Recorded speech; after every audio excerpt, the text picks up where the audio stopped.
want you to look at the person sitting next to you. Look them in the face. And if you feel comfortable, say these words after me to that person that you're looking at. I see you with love. You are gifted. You are cherished. I am grateful for who you are.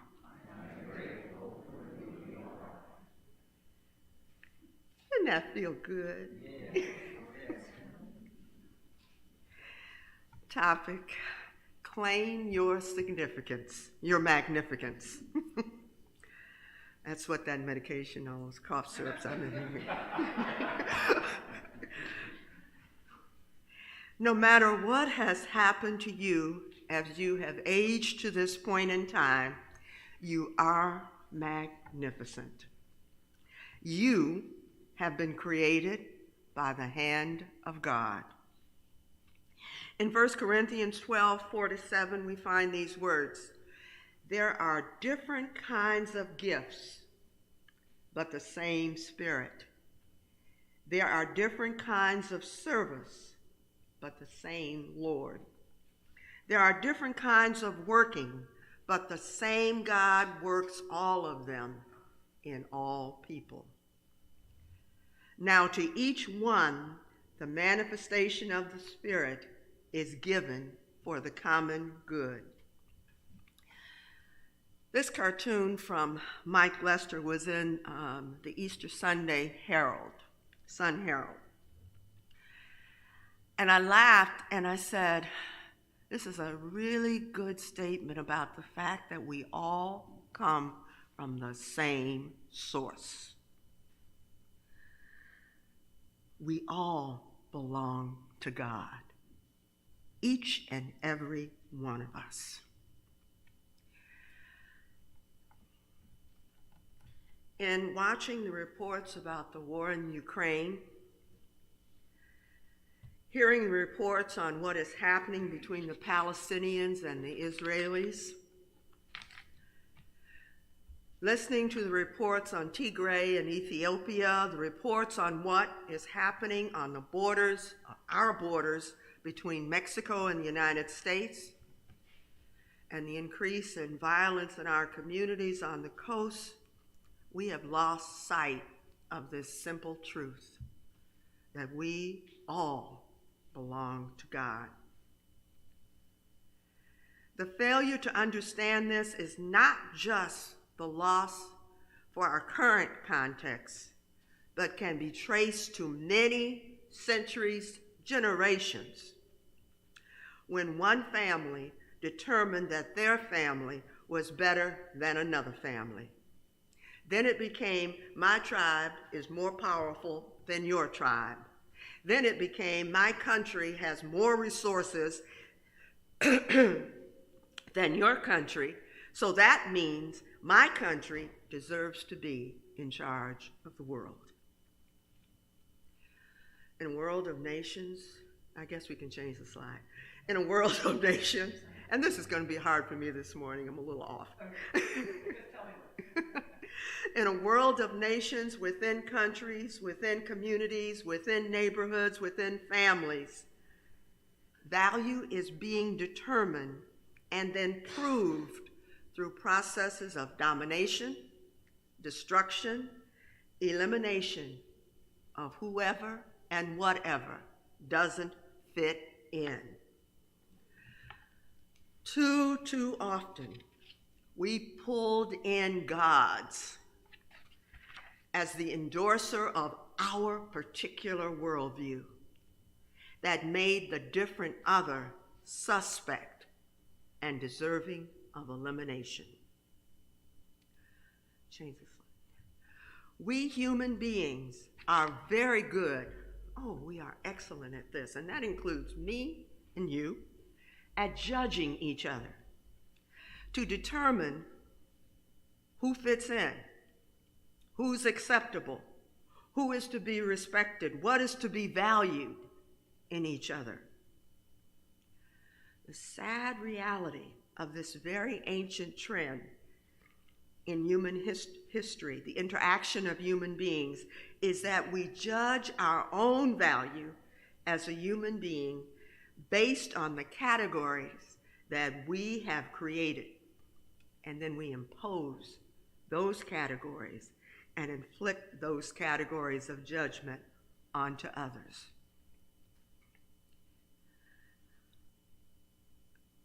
Through this process of putting people in categories, in boxes, we limit our own ability to grow and to solve and address and solve the problems of the world. We have these guidelines. If someone has gone to Harvard, they are more valued than someone who went to William Carey or to GCC. I have only a high school education, so by that fact, as a result, I have taught myself, and that makes me less important than other folks. I grew up in wealth, so I know what people in poverty need because I am not poor. And I thank the senator from Michigan for this next line. I am a straight Black Christian woman, so I will only value other straight Black Christian women. I hope you all saw that speech by that wonderful senator. If you didn't, look it up, okay? But during the Oscars, and I am not referring to the slap, there was, I thought, a beautiful moment between Liza Minnelli and Lady Gaga. And you can Google this one too.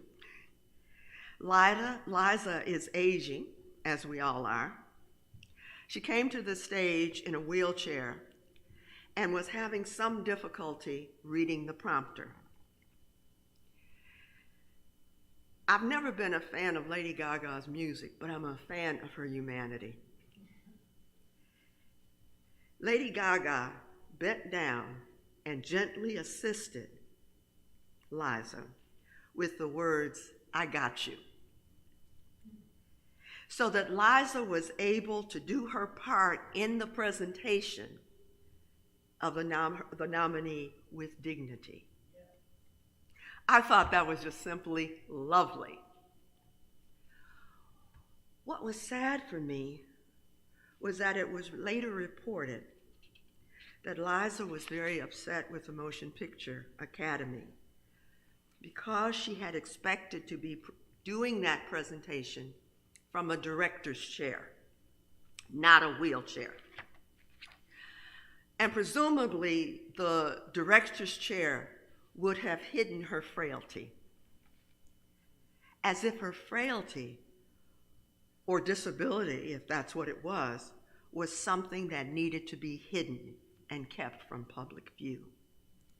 She wanted the fans to see her as they had always seen her, and not how she was in that present moment. I was sad because I was excited to see her in that wheelchair with that gorgeous dress on. And it gave me hope that if I were to end up in a wheelchair at some point, I could still wear pretty clothes.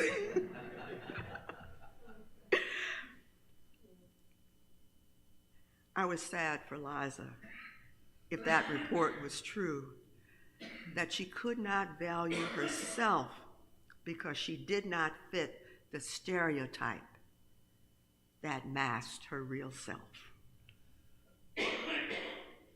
The scripture from Corinthians tells us that each one of us, has been given a gift embedded in the essence of who we are in our soul. This is our magnificence. This gift, this magnificence, is to be who God calls us to be in whatever moment we are. That gift is not just for ourselves, but it is to be shared for the common good. There is a line in a poem entitled Fully Alive by Donna Markova that reads, I choose to risk my significance, to live so that which came to me as seed goes to the next as blossom, and that which came to me as blossom goes on as fruit. I share my gift with others, and I receive from others their gift. I share my gift with others, and I receive from others their gift. The magnificence of others is received by each one of us. There is an old Hindu story told by Mark Nepo in his book, Finding Inner Courage. There is this little boy who wants a drum. But his mother, you're doing so well, thank you. Those are good quotes. They may not actually match what I'm saying, but it's good stuff. There is a boy who wants a drum, but his mother cannot afford a drum. And so sadly, she gives him a stick. Though he does not know what to do with it, he shuffles home and begins to play with the stick. Just then, he encounters an old woman trying to light her wood stove. The boy freely gives her the stick. She lights her fire, makes some bread, and in return, she gives him half a loaf. Walking on, the boy comes upon a potter's wife whose child is crying from hunger. The boy freely gives the bread.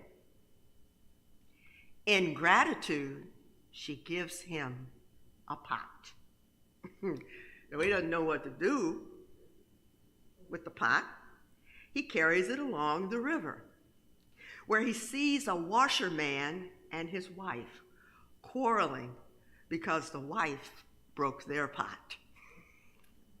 You know what the boy does. The boy gives the pot. In return, they give him a coat. Since the boy isn't cold, he carries the coat until he comes to a bridge where a man is shivering. Riding to town on a horse, the man was attacked and robbed of everything but his horse. The boy freely gives him the coat. Humbled, the man gives the boy the horse. But not knowing how to ride, the boy walks the horse into town, where he meets a wedding party with musicians. The bridegroom and his family are all sitting alone under a tree with long faces. According to custom, the bridegroom is to enter the wedding procession on a horse, which has not shown up. The boy freely gives him the horse. Relieved, the bridegroom asks, what can he do for the boy? Seeing the drummer surrounded by all these drums, the boy asks for the drum, which asks for a drum, which the musician gladly gives to him. I love this story. The boy's magnificence is grounded and nurtured in his capacity to freely give of what he has for the good of another. He didn't know how to use the various things that were handed to him in return for his generosity: the stick, the bread, the pot, the horse. But he recognized that what he had been given could meet another person's need. He did not let the scarcity of his own life restrict or inhibit his capacity to freely give of what he had. This is internal freedom. This is soul freedom. The capacity to be open to uncertainty, to be open to not knowing, a willingness to let go of who we are for the good of others. A willingness to let go for the good of others led this little boy to receive what he needed for his own development, a drum. Everyone along his way needed someone to say to them, "You matter. You are valuable.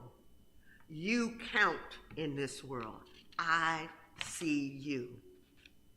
The old woman needed warmth. A combative couple needed a way to make resolution. A wounded stranger needed care. A despairing bridegroom needed a way to move beyond his despair. A little boy needed a drum to give voice to himself. When we limit who is eligible to receive what we have, we limit our capacity to meet the world's needs. In the words of Martin Luther King, everyone can be great because everyone can serve. Everyone is magnificent because everyone can serve. Each and every one has a gift to contribute to the common good. It's been many years ago when department stores were, in wedding departments, were still allowing for free wrapping. Some of you may not know about that time, but I lived long enough to know about that time. Anyway, I was in this store and I was picking out a wedding gift. I found it and I took it to the counter where the woman was wrapping gifts, and there was a little line. And I was waiting in line patiently, and as I watched this woman, she was chatting with the customers, each of the customers ahead of me, chatting about what the gift was for, and really listening, and then picking out the paper and the ribbon, and really like paying attention and wrapping each of these gifts beautifully. And each one was done very differently. And when I got to her, I said, you're doing just a beautiful job. What allows you to, it's like you pay such careful attention to what you're doing. She said, well, I'm asking each person what the gift is for, and I want to know a little bit about who they're giving it to. What's the purpose of the gift? And so as I'm wrapping, I'm trying to wrap it with love. Magnificence.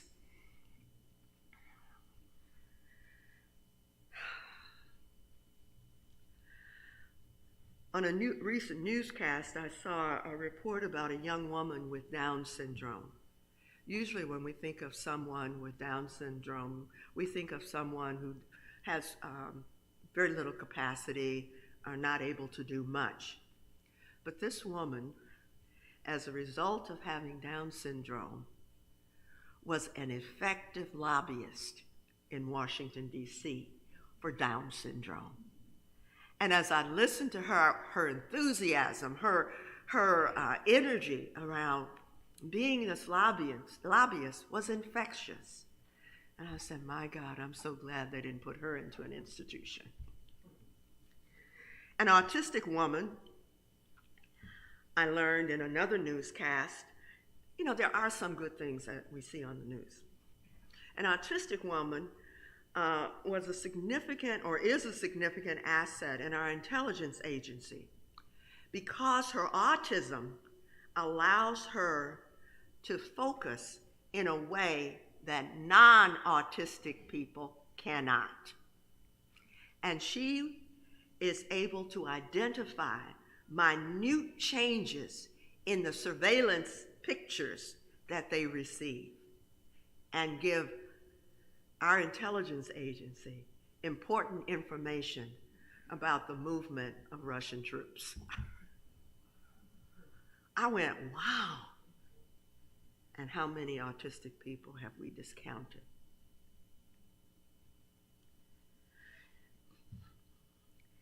Claiming our magnificence is discovering, uncovering, finding out who God created you to be. Some people have been pushed away from their magnificence towards someone else's vision of who and what they are to become. A history of childhood abuse, neglect, abandonment may make it difficult for some individuals to see themselves or anyone else as someone of value. Experiences of hurt, betrayals, losses, failures, fears, disappointment may make it difficult to claim our magnificence. Our value is too often hidden, obscured by the personal story that we tell about ourselves. Just as in this story with the little boy, God gives us freely what we each need to heal. Whether it is the warmth of kindness, whether it's unexpected physical nourishment, whether it's resources to resolve our conflict, or sufficient humility to open our hearts. God gives us what we each need freely if we can open our hearts and minds to receive it. It is our task, in whatever condition we find ourselves, to discover our own unique magnificence and to open ourselves to receive the unique magnificence of others. This is critical, necessary, challenging work for this moment in our world, in our nation, in our communities, and in our families. To let go of our human, self-imposed boxes, to become, for the sake of the common good, who God created us to be. And that's incumbent upon each of us, to give who we are and to receive who others are, so that we can dwell in unity. Amen.